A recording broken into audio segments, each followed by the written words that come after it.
80594 2207 एक नंबर बन जा रहा है, दूजा ते चाहिदा होवे ते इहदे ऊपर करो वायरल हो गई आंटी दी वीडियो, एक होर कर दो वीडियो वायरल। एक नंबर यार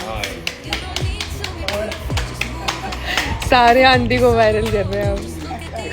आंटी वायरल हो जाओ, आप ना पेज बना लो, अब एक पेज बना लो, फोटो खींच के वीडियोस बना के रोज डाला करो। ਇਹ ਤੂੰ ਵੀ ਕਰਦਾ ਹੀ ਮੇਰੇ ਕੋਲ ਹੁੰਦਾ ਨਹੀਂ ठीक है मैं कर दूंगी कोई